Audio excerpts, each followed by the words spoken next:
Honestly, this is one of those times where drinking from the fire hose is about all you can do. It's funny to me when I hear about people taking classes on AI, because by the time you could create a curriculum for AI, it's changed. It changes literally daily. Hello, and welcome to The Marketing Architects, a research-first podcast dedicated to answering your toughest marketing questions. I'm Elena Jasper, which sounds weird. Formerly Elena Hingle, I run the marketing team here at Marketing Architects, and I'm joined by my co-host, Rob DeMars, the Chief Product Architect of Misfits and Machines. Hello, hello. Still getting used to the new name there, Elena? Yeah, this was the first day that everything changed on my work computer. And honestly, this might be sad, but it didn't feel real until it changed at work. But how's that for work-life balance? Oh, now it's official. We're back with our thoughts on some recent marketing news, always trying to root our opinions in data, research, and what drives business results. Today, we're talking about the future of marketing. What are some predictions and trends marketers should be aware of, and which are supported by research instead of just hype? Rob and I prepared 2 trends each that we're going to break down, but before we do, let's start with a quick summary of an article. I chose The Fundamentals That Remain, Marketing Musings by Johnny Molson for a company I know Rob is familiar with, The Wizard of Ads. Before we talk too much about the future, I thought we should ground ourselves in the areas of marketing that never change. Molson starts the article with this: everybody wants to grab onto the next big thing rocket, but the discipline of marketing hasn't changed. Not in the last 5 years, 15 years, or in its history. While some tactics have evolved, the fundamentals of making them work remain the same. He goes on to say marketers disagree frequently on the fundamentals, which makes marketing unique from professionals like pilots and architects. But Mark Ritson breaks down marketing fundamentals into 3 clear parts. First, diagnose what's going on, then develop a strategy, and finally, execute tactics that deliver on the strategy. So diagnose, strategy, tactics. You have to know what you offer and the goals of your brand. You must understand who you're talking to and what will resonate with your customer, and then turn to tactics. Those include the famous 4 Ps of marketing: price, product, place, and promotion. So really, advertising is just a piece of communication. It's just one tactic within the 3 parts of marketing. And advertising has changed and it'll continue to change, but marketing is still doing the same job it always has, and the same rules apply. Marketing fundamentals remain more important today than ever before. And since we talk a lot about marketing fundamentals on this podcast, we wanted everybody to keep that in mind, even as we discuss future trends and changes that marketers should prepare for. I do need to do a shout out to the Wizard of Ads and its founder, Roy Williams. No, he is not a dungeon master from D&D. He's actually a great ad guy, and his books are really timeless. They've got a cool campus down in Austin, Texas. It actually kind of looks like a Harry Potter land, but they don't drink butterbeer. Instead, you learn useful stuff. So it was cool to see him pop up in your article listings. I mean, it makes sense that his colleague is touting timeless principles. His books have really gone into kind of timeless fundamentals of how people are persuaded. So cool stuff. You introduced me to the Wizard of Ads years ago when I first started at Marketing Architects, and I read his Monday morning memo every week. That's one of those newsletters I never miss. And if you're not subscribed to that, I would definitely recommend. They're not your average newsletter. You know, he definitely has a twist to them. Yeah, sometimes he will leave you with a sense of existential dread before you start the workday, but that's like everything in advertising. It's got to be a little dark sometimes. Well, Rob, let's take a journey in time. Let's talk about the future. You're first. What's your first future trend? All right. Well, I love that term, the next big thing rocket.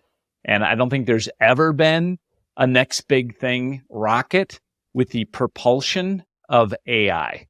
And I think Mark Ritson's diagnose, strategy, tactics framework is great to keep in mind as we navigate where this rocket is heading. While the what of marketing, in terms of identifying problems, crafting solutions, and executing campaigns, really remains fundamental, the how is about to change exponentially thanks to AI. I think if you break it down into his 3 components of his framework, first being diagnosis.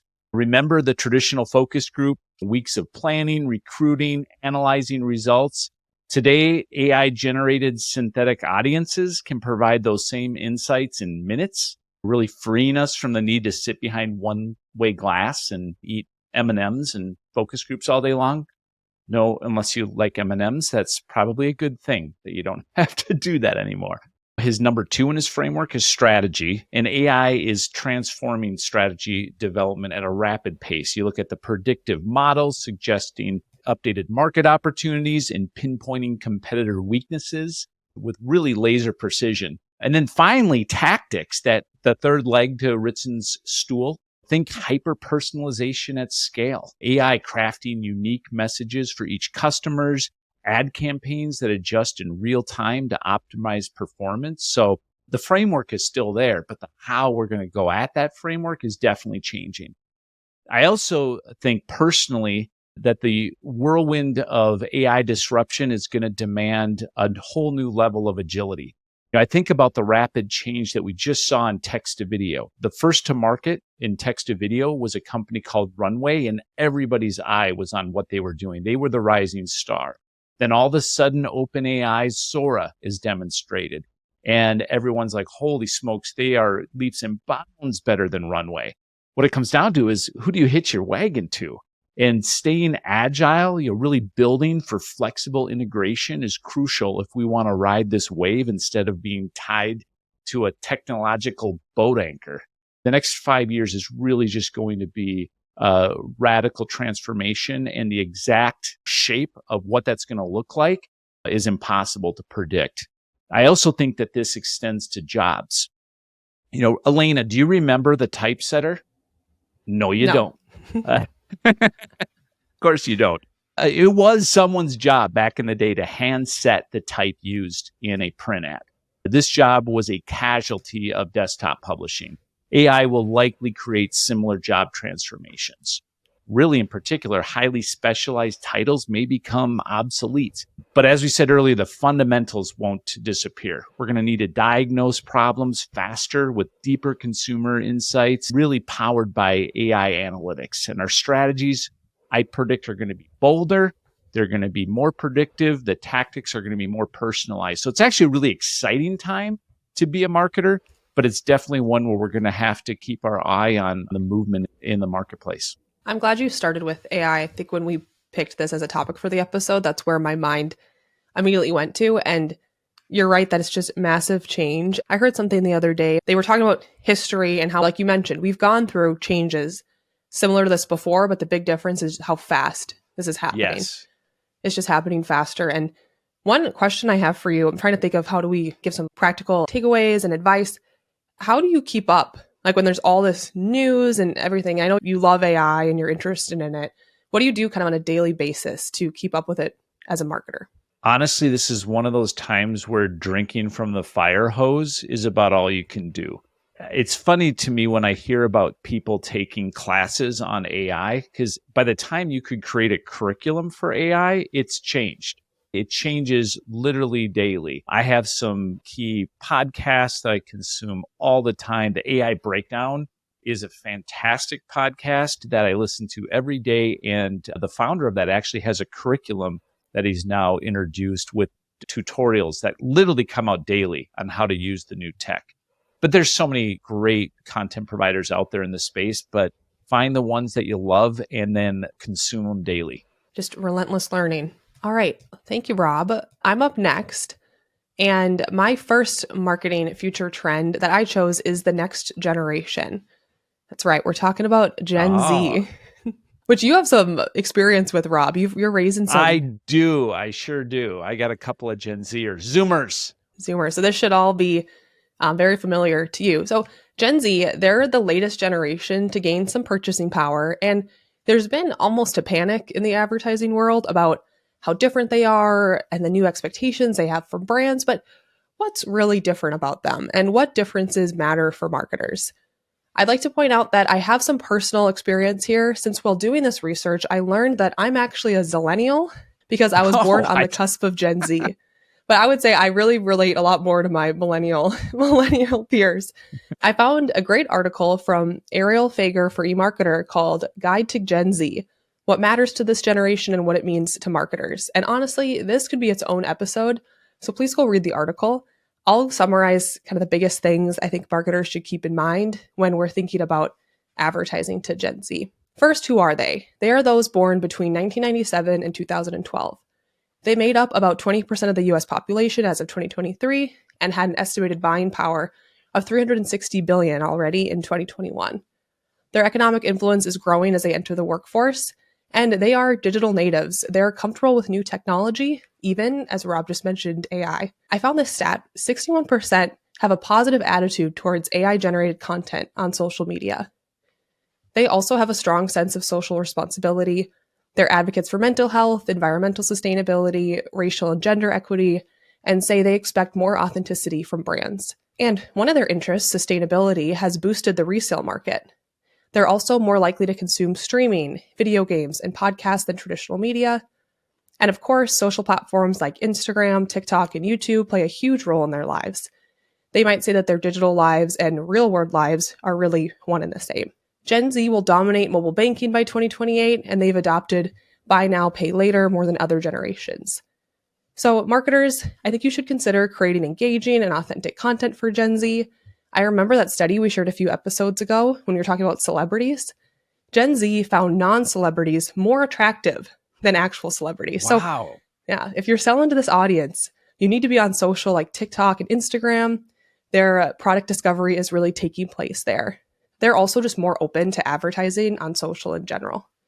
Now, before I wrap up, I wanted to point out a few ways that this generation is similar and will be similar to those who came before them. I think sometimes marketers overestimate differences between generations. The same psychological principles of advertising, the power of storytelling, they apply to Gen Z. They are financially conscious and face their own economic challenges. So yes, they have this focus on social causes, but they primarily buy for value and seek out deals and promotions. This is not the first generation to be engaged socially and politically, and I would also say that authenticity is something that's been desired from brands for a while. It's not just a quality that Gen Z looks for. There's so much there to unpack. And when you think about, like, I'm Generation X, which I can't even tell you what Generation X is. Like, we've taken such a good perspective on going deeper into understanding Generation Z or Zoomers or Zillennials. Jeepers, it just keeps coming, where I was sort of like the lost generation. And when I think about how my kids as Zoomers scold me quite often about different social issues, I didn't even think it was controversial. And I'm learning through them. They are just far more socially conscious than I feel like Generation X has been. I also can't believe their very strong propensity to seek value that you mentioned. When I was growing up, you would not buy clothes at Target or from vintage stores. And now kids brag about it. And that's kind of the cool way to find good deals. So it is an impressive generation and one that I think we can learn from as older folks. That's a great example of them seeking value. And one thing that I think about when I think about marketing to Gen Z, and they do have differences. A lot of it's in their technology habits, like you said, how socially conscious they are. But I think the popularity of Shein says a lot about Gen Z. I mean, they are powering Shein, and that company has not been known for their environmental sustainability, but they are cheap. They offer a lot of value. So like there's kind of a difference between what Gen Z says and then how they go out and make purchase decisions. So I think marketers, I love that we're being very aware of it and we're understanding them, but also there are a lot of principles that have held steady, and Gen Z is not necessarily upending how they make purchase decisions. They have a better veneer, though. They do, definitely. Yeah, your generation should take some notes from Gen Z.